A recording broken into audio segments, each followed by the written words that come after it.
Hi dear friends and subscribers, welcome to the Cricket Happening Show with your host Ram today.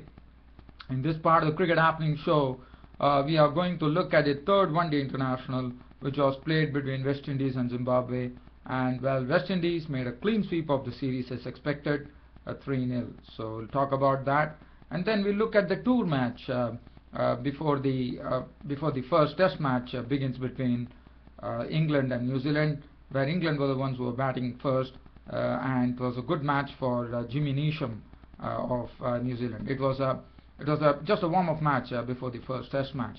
We'll talk about that. But first, I'm going to start off with the third one-day international between West Indies and Zimbabwe. It was very essential for Zimbabwe to salvage something because they had already lost two of those matches.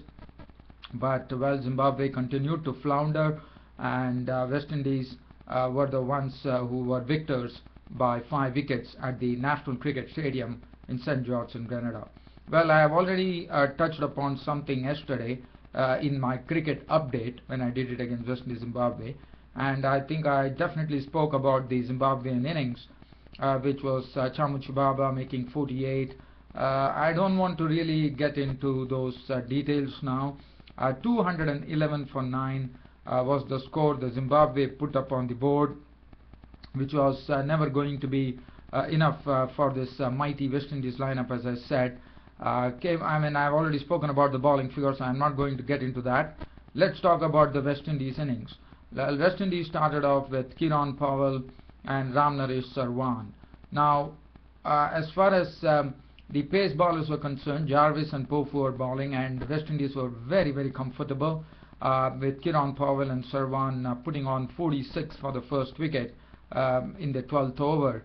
And after that, the first wicket to go was Ramnaresh Sarwan. Now this is the time when the international, as I said yesterday, like Zimbabwe, what they did is they went in with two leg spinners. One was Mushangwe, who was already there, and he has been doing a very good turn for himself in this particular series against West Indies as a very good leg spin bowler.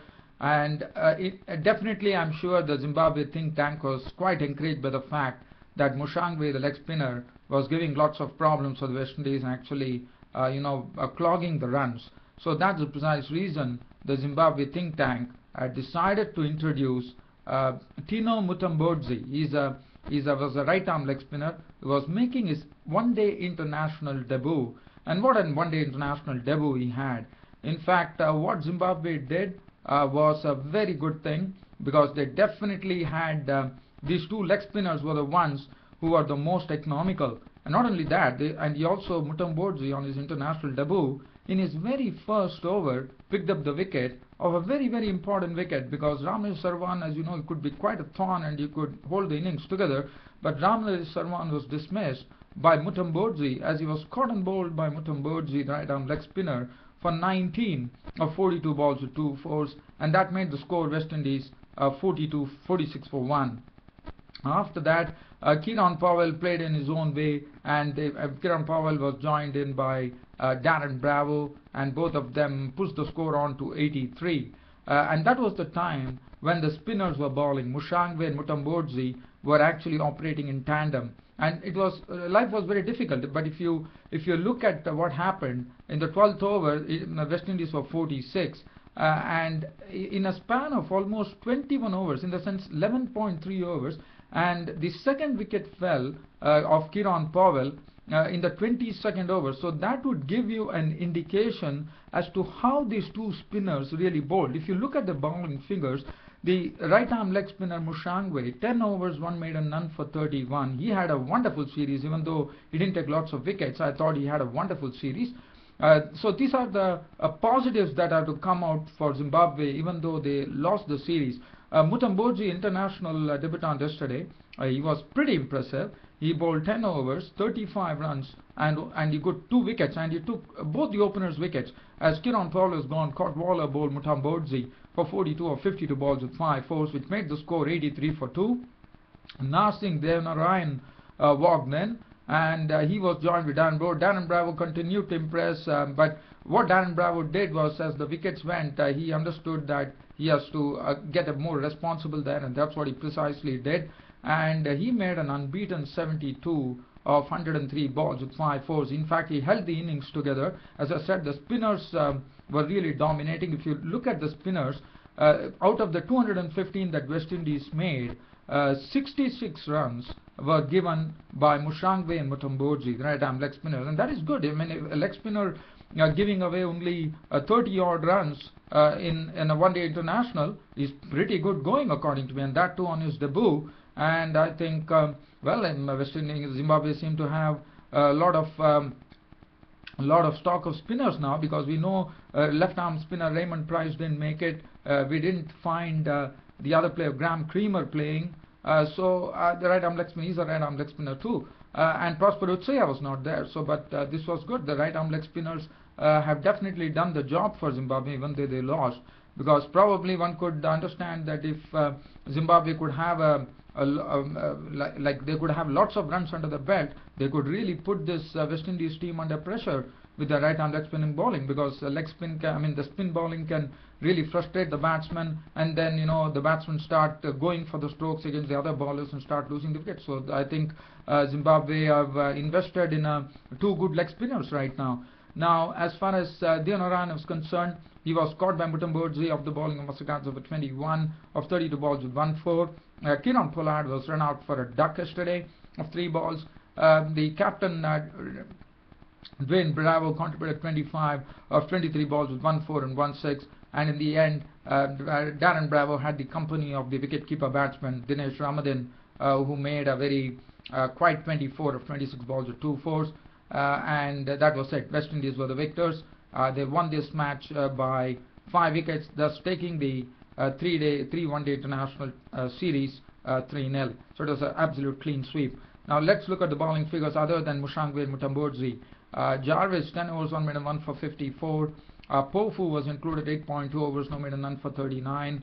And then Malcolm Waller bowled 1 over for 7 runs. Masakadza bowled 6 overs, 38 runs on 1 wicket. And Shibaba bowled 1 over for 6 runs. The man of the match, well, one could understand that probably it would have gone to Darren Bravo for his brilliant batting of making an unbeaten 72. So, but what is good, even though Zimbabwe lost, as I said, for Zimbabwe, the only positives that have come out for Zimbabwe in this series is those 2 leg spinners, Mushangwe and Mutamboji. We might be, I mean, if they are able to really do that to the opposition, the way how they actually performed against West Indies, that would be something, a shining light for them, if that could happen for Zimbabwe cricket. Well, as far as Zimbabwe were concerned, I wouldn't say the batting has really played a good role, but probably I think the batting has still been better. Yes, they were really crippled yesterday with Craig Irvine, who has been amongst the runs, not actually not getting his place. I mean, because of his sickness, he couldn't be a part of the Zimbabwean team. So that was a real blow, because Craig Irvine has been pretty consistent in this one-day international series. And probably if you would have been there, probably the score might have not been 211, and it might have been probably in excess of 250 or 270. You never know. But Craig Irvine has been very consistent, and it was very sad to see that Craig Irvine couldn't be a part of this particular match, unfortunately. But well, as far as West Indies are concerned, for them this is good going for them. So they are right there. So they have won. All the matches were played at the same ground, that is the National Cricket Stadium in St. George, Grenada, and all the 3 games were won by West Indies pretty convincingly. So now the focus will shift on to the one-day international test matches probably, or 2020s. One does not know right now, but as soon as I get any information about that, I will relay it to you. So that is as far as the 3rd one-day international report is concerned between West Indies and Zimbabwe. And as far as the other match that I would cover on this cricket report, or in this cricket happening show, is just before the first test between New Zealand and England starts in Dunedin on 6th of March.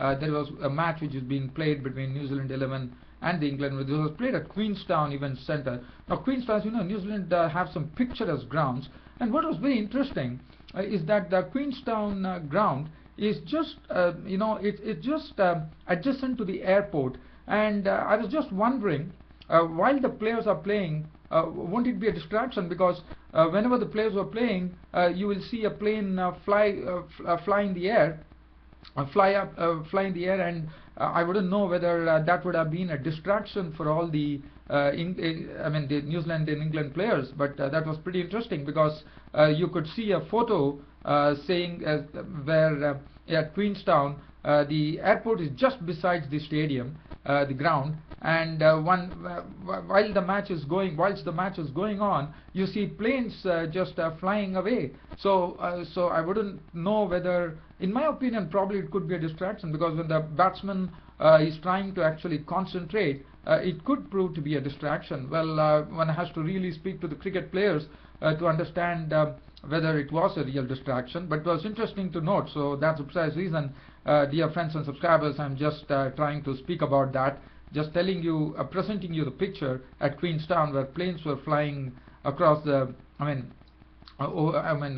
were flying when the match was being on. As I said, there was an airport just besides the Queenstown cricket ground. So let's leave it at that, and let's look at what happened. Well, England were the ones who batted first, and they were in real trouble, in fact, because what happened was it was Jimmy Neesham who had splendid figures today of 17 overs, 1 minute, 65 runs and 4 wickets. There was some early seam movement for the bowlers. Basically, the pitch was because of the wind factor and everything, there was definitely seam movement, and that's what Jimmy Neesham really exploited by first getting the wicket of Nick Compton, who was caught behind of the bowling of Neesham for 21 with 2 boundaries. The next wicket to go was Jonathan Trott. He was dismissed cheaply, caught Watling bowled Neesham for 1, and then Peterson came in. Kevin Peterson, after quite a long time, as you know, he was in the team, but he didn't have a good outing at all. He was also a victim of Neesham for 14 with 1-4, and Alistair Cook was the captain, was the one who made 60 runs with 11 fours, but the highest scorer was Ian Bell, who held the innings together and got some good support from Alistair Cook, from Joe Root and Matt Pryor, with Ian Bell remaining not out on 127 at close of play with 18 boundaries. Joe Root contributed in his usual fashion, mixing up his defense with some aggressive strokes, making 49 with 6 boundaries. Matt Pryor made 41 of 43 balls with 6 fours. Wokes had an outing, he was out for 16, and Stuart Broad, the English captain, was giving company to Ian Bell, not out on 6. 357 for 7 was the close of play score in this tour match between New Zealand and England 11, which was played at the Queenstown Event Centre. 357 for 7 was what England finished with. This is, just for your information, this is a 4-day game which is being played. It goes on till 2nd of March. Mark Gillespie, well, as you know, Mark Gillespie has not been in the New Zealand squad of late. Well, he didn't really impress, I would say, selectors. 19 overs, 2 minutes, none for 84 for him. Wagner was good, 20 overs, 5 minutes, 265.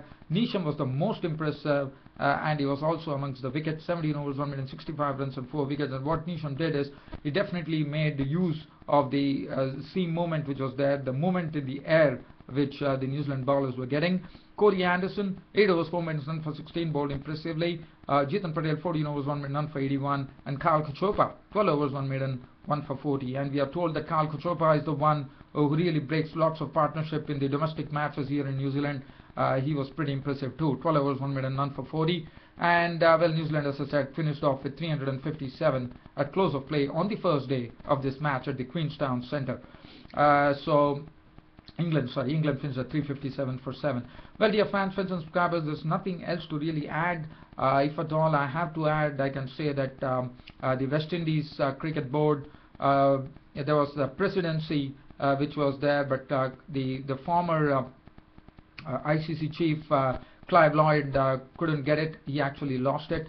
He was not elected as the president. He was not nominated, unfortunately. And so that is some news which is coming up. Other than that, dear fans, friends and subscribers, nothing else to really share.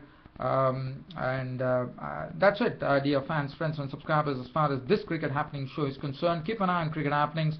I'll be back with this daily cricket show tomorrow. Until then, it's your host Ram bidding goodbye. Thank you.